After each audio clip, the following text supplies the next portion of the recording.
जब शिव मौन होते हैं तब समय बोलता है और जब महाकाल जागते हैं तो युगों की उल्टी गिनती शुरू हो जाती है। ये कोई कहानी नहीं, कलयुग के अंत की दास्तान है। भारत में मौजूद ऐसे रहस्यमयी शिवलिंग जिनका आकार हर दिन बढ़ता जा रहा है। कोई आसमान की तरफ बढ़ता चला जा रहा तो कोई धरती को चीरकर पाताल की गहराइयों में समा रहा है। कहते हैं कि जिस दिन ये शिवलिंग अपनी अंतिम सीमा पार कर लेंगे उसी दिन सब कुछ समाप्त हो जाएगा। न इंटरनेट बचेगा, न विज्ञान काम करेगा और बचेगा तो सिर्फ एक नाम, महाकाल। वैज्ञानिकों ने जब इन शिवलिंगों का सच जानने की कोशिश किए तो उनके सैटेलाइट फेल हो गए, कंपास घूम गए।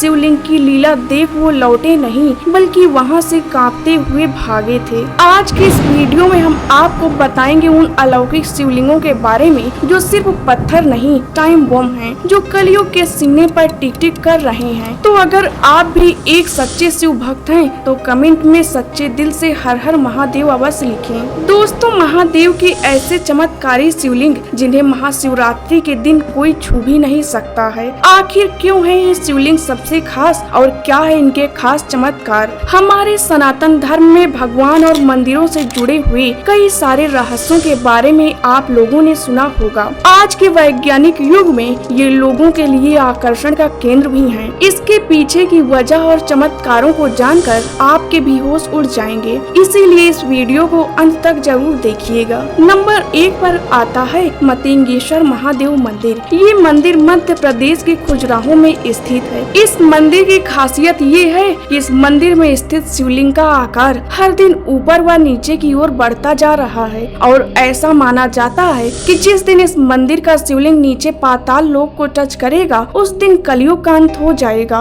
और पृथ्वी पर एक भयंकर महाप्रलय आएगा। कहते हैं कि ये मंदिर 9वीं सदी में निर्मित हुआ था, लेकिन यहाँ मौजूद शिवलिंग को महाभारत काल का बताया जाता है। अभी इस शिवलिंग की ऊंचाई 2.5 मीटर और व्यास 1 मीटर बताया जाता है, लेकिन यह जमीन के नीचे कितना बढ़ चुका है इसका सही जानकारी किसी के पास नहीं है। हर साल कार्तिक पूर्णिमा के दिन पर्यटक विभाग के कर्मचारी आकर इस शिवलिंग का माप करते हैं, जिससे पता चलता है कि इस शिवलिंग का आकार हर साल बढ़ रहा है। कहा जाता है कि इसी स्थान पर शिव और पार्वती का विवाह भी संपन्न हुआ था, इसीलिए ये मंदिर आदि देव और आदि शक्ति के पवित्र प्रेम का प्रतीक भी माना जाता है। कहा जाता है कि इस शिवलिंग का निर्माण एक चमत्कारी मणि रत्न के ऊपर कराया गया है, जो मणि स्वयं भगवान शिव सम्राट युधिष्ठिर को प्रदान किए थे, जो हर मनोकामना को पूरी करती थी।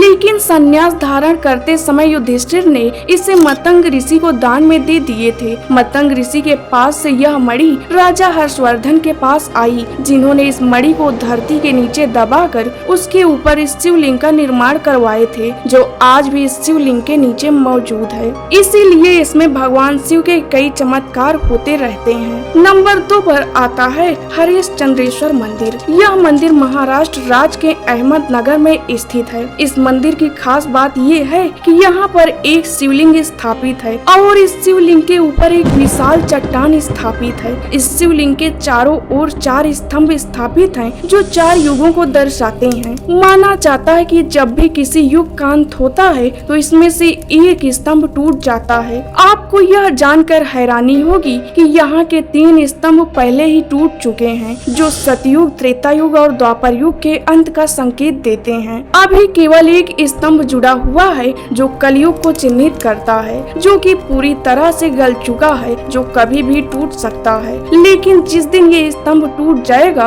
उस दिन दुनिया में भयंकर महाप्रलय आएगा और चारों तरफ तबाही मच जाएगी। दोस्तों, ये मंदिर काफी प्राचीन माना जाता है, जिसका उल्लेख मत्स्य पुराण, अग्नि पुराण और स्कंद पुराण में दिया गया है। नंबर 3 पर आते हैं तिलभंडेश्वर शिवलिंग। दोस्तों, यह शिवलिंग उत्तर प्रदेश के काशी में स्थित है। इस शिवलिंग की खास बात यह है कि इसका आकार एक तिल के बराबर बढ़ जाता है। मान्यता है कि जिस दिन इसका आकार एक निश्चित ऊंचाई तक पहुंच जाएगा उस दिन दुनिया में बहुत ही खौफनाक मंजर होगा और चारों तरफ तबाही ही तबाही होगी। यह शिवलिंग स्वयंभू माना जाता है। बताया जाता है कि पहले इस शिवलिंग का आकार रोज बढ़ता था, लेकिन इसके बढ़ते आकार को देखकर ऋषि मुनि बहुत चिंतित हो गए थे और वो सोचने लगे कि अगर ये आकार ऐसे ही बढ़ता रहा तो एक दिन संपूर्ण गुड़ पृथ्वी पर फैल जाएगा। तब ऋषियों ने कठोर तपस्या करके भगवान शंकर को प्रसन्न किए और भगवान शंकर वरदान दिए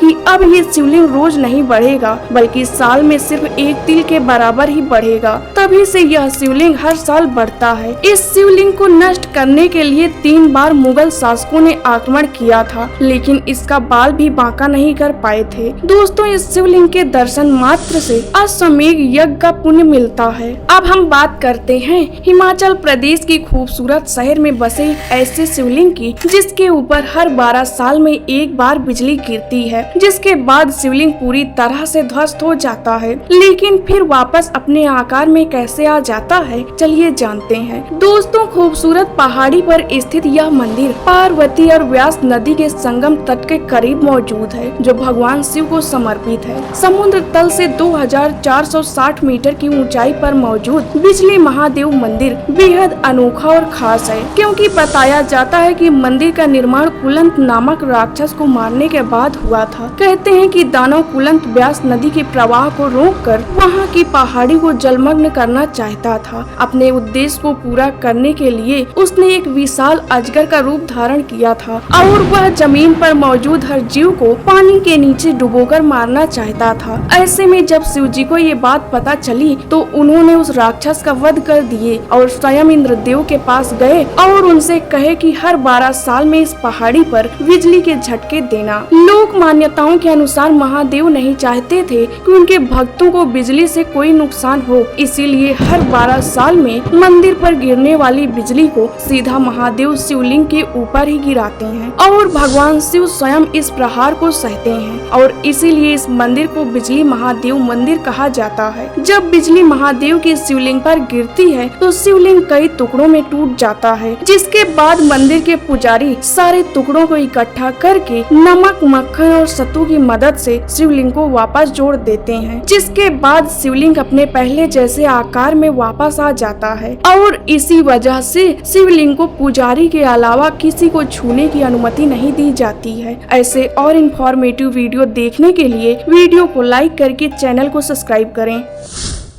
क्या भगवान श्री कृष्ण की मृत्यु के बाद यदुवंशी इजराइल में जाकर बस गए थे? आखिर क्या है यदुवंशियों और इजराइल के यहूदियों का आपस में संबंध? दोस्तों, महाभारत का विनाशकारी युद्ध जो अधर्म पर धर्म की जीत का प्रतीक माना जाता है, आर्यभट्ट के अनुसार देखा जाए तो महाभारत का युद्ध 3187 ईस्वा पूर्व हुआ था। इस युद्ध के 35 वर्ष बाद भगवान श्री कृष्ण ने देह त्याग किए थे। क्या भगवान श्री कृष्ण की मृत्यु के बाद यहूदी वंश इजराइल में जाकर बस गए थे? आखिर क्या है यहूदी वंशियों और इजराइल के यहूदी का आपस में संबंध? दोस्तों, महाभारत का विनाशकारी युद्ध जो अधर्म पर धर्म की जीत का प्रतीक माना जाता है, आर्यभट्ट के अनुसार देखा जाए तो महाभारत का युद्ध 3187 ईस्वी पूर्व हुआ था। इस युद्ध के 35 वर्ष बाद भगवान श्री कृष्ण ने देह त्याग कर दिए थे और तभी से कलयुग का आरंभ भी माना जाता है। उस समय मथुरा आतंक संघ की राजधानी थी और द्वारिका वृष्णियों की। ये दोनों ही यदुवंश की शाखाएं मानी जाती हैं। यदुवंश में अधक, वृष्णि, माधव, यादव इत्यादि वंश आगे चला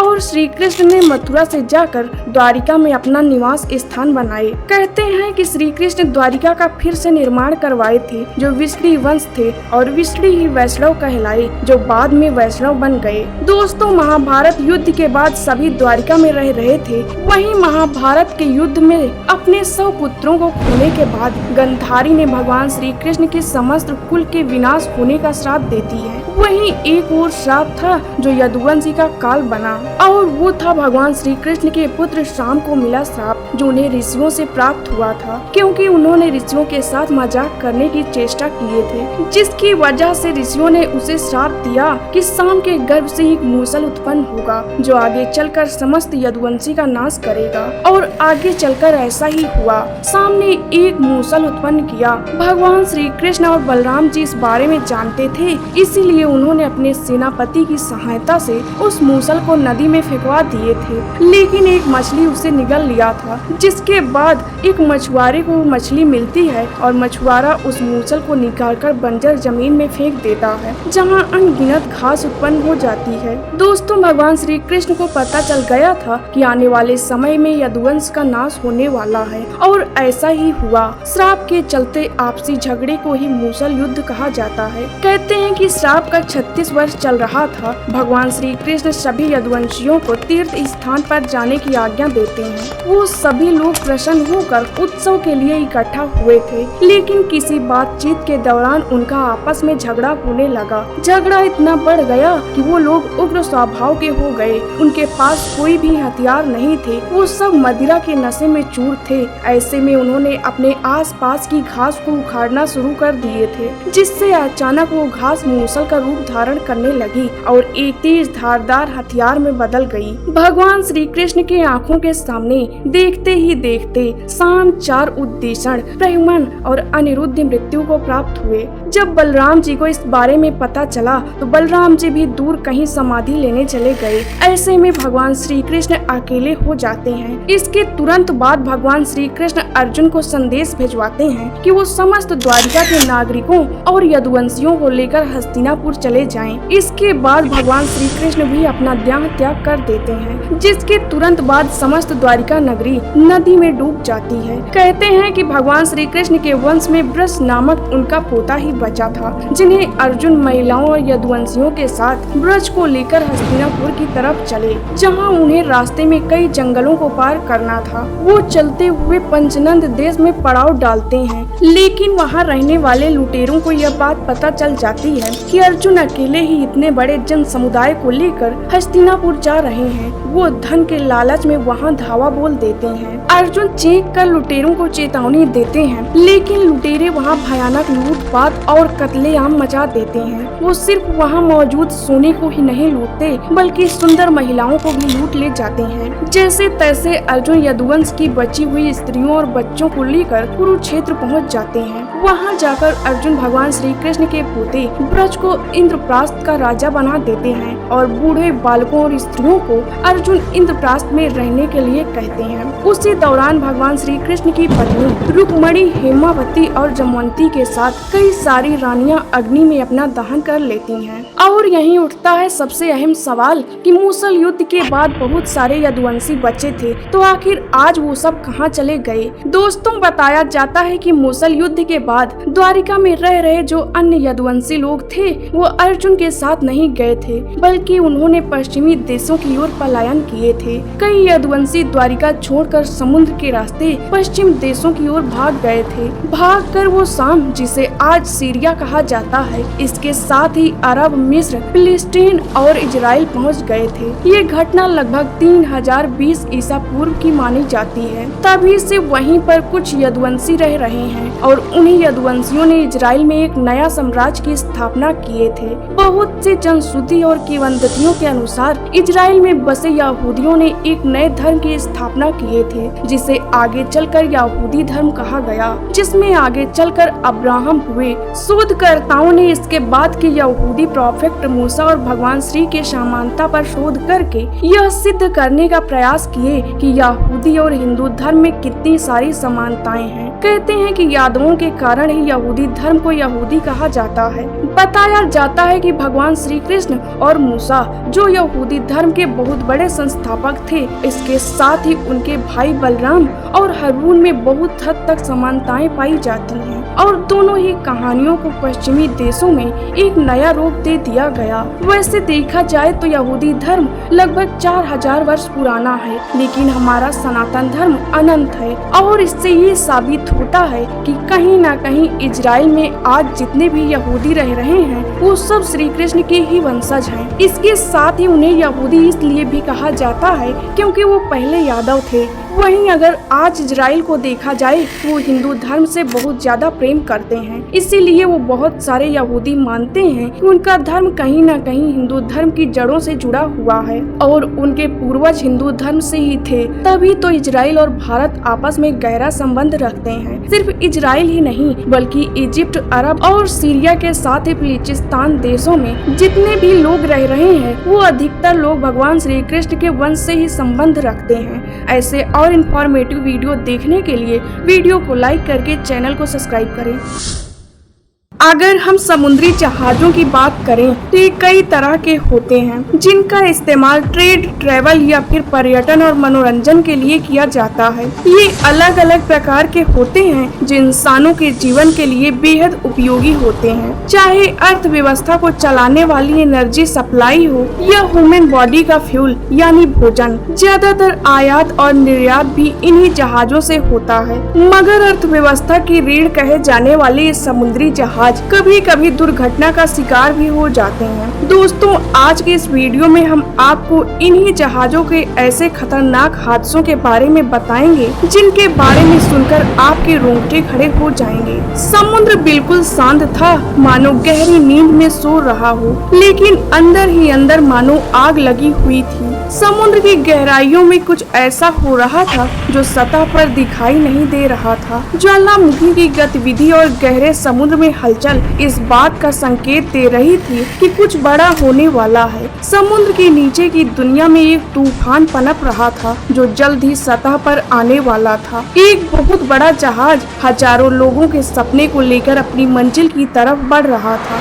इस जहाज पर सवार लोग अपने भविष्य के सपने और उम्मीदें लेकर चल रहे थे। ऐसे हादसे जिन्होंने इंसानों को हिलाकर रख दिए थे। पहले नंबर पर आता है गोल्डन रे एक्सीडेंट। दोस्तों, अगर हम गोल्डन रे की बात करें तो ये एक साउथ कोरियन शिप था जिसका इस्तेमाल कारों को यूरोप ले जाने के लिए किया जाता था। इसे 2017 में दक्षिण कोरिया के उल्सान में हुडाई पिंडो डॉकयार्ड में बनाया गया था, जो 660 फीट लंबा और 160 फीट चौड़ा था, जिसमें 7,400 कारों को ले जाने की क्षमता मौजूद थी।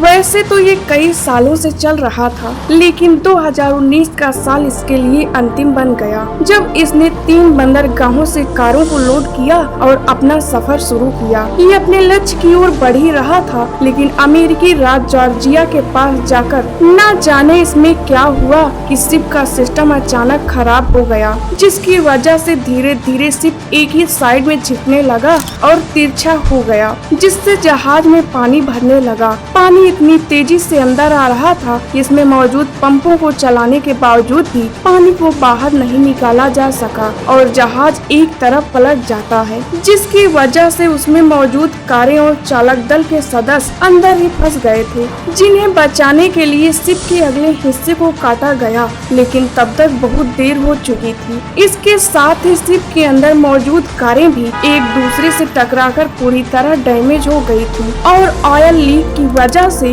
गोल्डन रे में आग लग गई, जिसकी वजह से शिप पूरी तरह से नष्ट हो गया था। जिसके बाद शिप को कई हिस्सों में काटकर समुद्र से बाहर निकाला गया था, लेकिन तब तक ज्यादातर कारें जल चुकी थी। ये बहुत बड़ा हादसा था जिसने साउथ कोरिया को आर्थिक रूप से काफी नुकसान पहुंचाया था।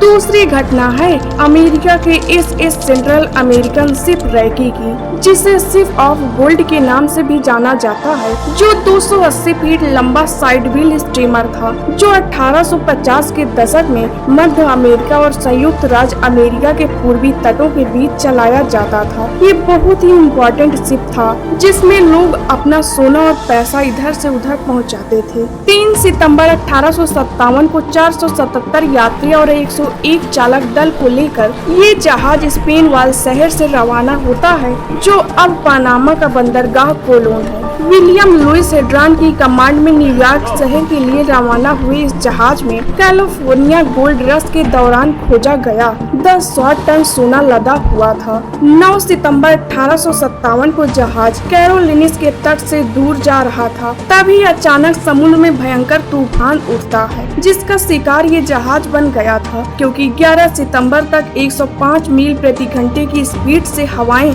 और भारी समुद्र ने उसके पलों को फाड़ दिया था। वह पानी में डूब रहा था और उसका बैरल विफल होने की धमकी दे रहा था। दोस्तों, पैडल व्हील सफर और जहाज के किनारों से पानी जाने लगा था और भाप का दबाव संचालित है। बताया जाता है कि ये जहाज 2021 में सुएज नहर में फंस गया था, जिसकी वजह से नहर के यातायात में 6 दिनों तक ट्रैफिक जाम हो गया था। सुएज नहर एक सबसे बिजी जल मार्ग है जो दुनिया के लिए बेहद खास है, क्योंकि 7,500 किलोमीटर की गैस की की आग में 241 लोग झुलसे, लेकिन समूचा हिंदुस्तान डरा हुआ है। ये सिर्फ एक विमान दुर्घटना नहीं थी, ये देश की रगों में उतरता डर था। एक ऐसा डर जो हमेशा हर एक एयर टिकट के साथ अब मिलेगा। हर बार हमारी आत्मा पर दस्तखत देकर पूछेगा कि क्या वो जली हुई लाशें जो शायद अब केवल एक आंकड़ा हैं, क्या वो हमारी भी हो सकती थी? क्या वो परिवार जो जलकर राख हो गया वो हमारा या हमारे अपनों का हो सकता था? और ये ख्याल पूरे हिंदुस्तान को डरा रहा है। इस डर से भारत को बाहर आने में वक्त लगेगा, क्योंकि ये डर हर उस इंसान का है जिसने कभी भी प्लेन में सफर किया या सफर करने के लिए प्लानिंग कर रहा था। क्योंकि अहमदाबाद से लंदन जाने वाली फ्लाइट में जो कुछ भी हुआ वो सिर्फ एक विमान में आग लगना नहीं था, ये आग हर भरोसे में लगी हुई थी। वो प्लेन जो सफर तय करने वाली थी, जो जलते हुए आसमान से नीचे चीखते हुए गिरा और डर पैदा कर गया। ये डरा रहा है क्योंकि जिनसे कहा गया था कि अब आप सुरक्षित उड़ान भरने को तैयार हैं, वो महज 59 सेकंड में ही चीख और फिर आग और देखते ही देखते आग से राख में बदल जाते हैं। सब ऐसे हैं कि उन्हें पहचानना नामुमकिन हो गया है, मानो मौत ने रिश्तों से पहचान ही चुरा ली है। अब डीएनए टेस्ट के जरिए ये पता लगाया जा रहा है कि कौन सी लाश किसकी है, और इसीलिए हम कह रहे हैं कि ये सिर्फ एक विमान दुर्घटना नहीं थी, ये हमारे देश के रगों में उतरता हुआ डर था। दोस्तों, 12 जून 2025 अहमदाबाद का आसमान एक ऐसी त्रासदी का गवाह बना है जिसने 140 करोड़ भारतीयों को डराया है। एयर इंडिया की प्लेन जो लंदन की ओर उड़ान भरने को तैयार थी, वो महज 59 सेकंड में आग का गोला बनकर जमीन पर बिखर गई। जो फ्लाइट में मौजूद थे वो लाशों में बदल गए, और जहां ये फ्लाइट गिरा वहां पर भी लोग घायल होकर टुकड़ों में बदल गए। अब मलबे में जिंदगियां दबी हुई हैं, और ये मंजर सिर्फ आंखों के सामने नहीं बल्कि रूह में भी उतर गया है। 167 भारतीय, 53 ब्रिटिश, 7 पुर्तगाली, 1 कैनेडियाई और 11 बच्चों के साथ 2 नवजात सपनों, उम्मीदों और अपनों से मिलने की चाह में प्लेन में चढ़े हुए थे। लेकिन किसी को पता नहीं था कि उनका ये सफर अब आखिरी सफर हो जाएगा। दोस्तों, इस भीषण हादसे में 241 लोगों की मौत हो गई है। केवल एक यात्री विश्वास कुमार रमेश, जो सीट 11A में बैठे थे, वो चमत्कारिक रूप से बच गए हैं। उन्होंने बताया है कि टेक ऑफ के 30 सेकंड बाद ही जोरदार धमाका हुआ और विमान आग की चपेटों में घिर गया, लेकिन वे जलते हुए मलबे से बाहर निकलने में सफल रहे। इस विमान के कैप्टन सुमित सब्रवाल और फर्स्ट ऑफिसर क्लाउड कुंदर थे। ये दोनों कैप्टन आखिरी समय तक विमान को बचाने की कोशिश किए, लेकिन ऊंचाई कम होने के कारण कोई बड़ा कदम उठाने का मौका नहीं मिल पाया। लेकिन सवाल उठता है कि किसकी वजह से ये मौतें हुई, कौन लापरवाह था, इस घटना की जिम्मेदारी किसको दें? आखिर उड़ान भरते ही विमान क्यों ढेर हो गया? दोस्तों, एक्सपर्टों का कहना है कि पहली नजर में ये शायद ह्यूमन एरर हो सकता है, क्योंकि एक हेलीकॉप्टर जगह पर खड़े खड़े उड़ जाता है, लेकिन एक जहाज को फॉरवर्ड स्पीड चाहिए होती है और रनवे पर दौड़ना भी होता है, जिस पर कुछ एक्सपर्ट कह रहे हैं कि शायद रनवे का पूरा इस्तेमाल नहीं हुआ, जिस वजह से जहाज को जरूरी फॉरवर्ड स्पीड नहीं मिल पाई और वो टेक ऑफ नहीं कर पाया, जो मात्र 59 सेकंड में ही खत्म हो गया। लेकिन पायलट ने टेक ऑफ के तुरंत बाद ही मेडे कॉल किए थे, जिसका मतलब है कि प्लेन में अचानक से कोई गंभीर तकनीकी समस्या आ गई थी, जैसे लैंडिंग गियर या इंजन का फेल होना।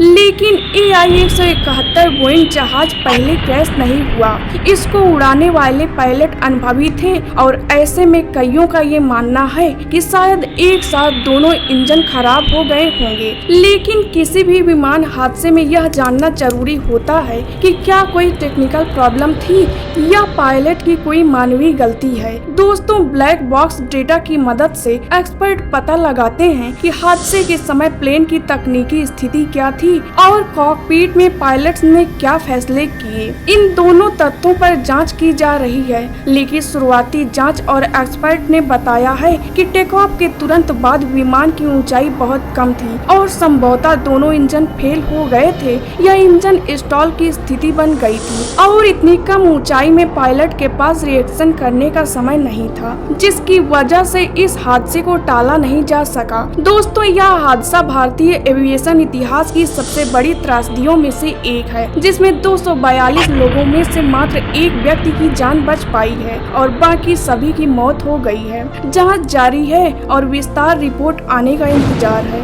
लेकिन सवाल उठता है कि क्या कोई इंसान मौत को मात दे सकता है या फिर कभी कभी मौत खुद ब खुद रुक जाती है, किसी के इशारे पर या किसी की वजह से, जो शायद हमारी आपके समझ से बाहर है। क्योंकि इस प्लेन क्रैश में जलते हुए विमान की लपटों से जब एक इंसान बचा तो सारी दुनिया हैरान रह गई कि आखिर कैसे, जहां 241 लोग बुरी तरह से मारे गए, वहीं एक लौता कैसे बच गया। क्या ये ईश्वर का चमत्कार था या यमराज की मेहरबानी? क्या ये किस्मत थी या सही स्थान पर सही सीट पर बैठना, या फिर कुछ ऐसा जिसे हम और आप समझ नहीं सकते हैं। इन बचे हुए व्यक्ति का नाम है विश्वास कुमार रमेश, जिनकी उम्र 39 साल है, जो ब्रिटिश भारतीय नागरिक हैं, जो कि पिछले 20 सालों से लंदन में अपनी पत्नी और बच्चों के साथ रहते हैं। वो भारत अपने परिवार से मिलने आए थे। विश्वास का सीट नंबर 11A था, जो आपातकालीन खिड़की के ठीक बगल में था, एक ऐसी जगह जो उनकी जिंदगी का टिकट बन गई। दोस्तों, विश्वास के बचने की कहानी इसलिए भी हैरान करती है क्योंकि फ्लाइट के उड़ने के 59 सेकंड बाद ही यह हादसा हुआ था और 59 सेकंड सोचने व समझने के लिए बहुत कम होता है, इसीलिए दुनिया इसे चमत्कार कह रही है। विश्वास को स्थानीय लोगों ने मलबे से बाहर निकाला और अस्पताल में भर्ती किए, जिनका इलाज चल रहा है और डॉक्टरों के मुताबिक इनके सीने, आंख के नीचे और पैरों में काफी चोट आई है, लेकिन वो अभी खतरे से बाहर हैं। ऐसे और इन्फॉर्मेटिव वीडियो देखने के लिए वीडियो को लाइक करके चैनल को सब्सक्राइब करें।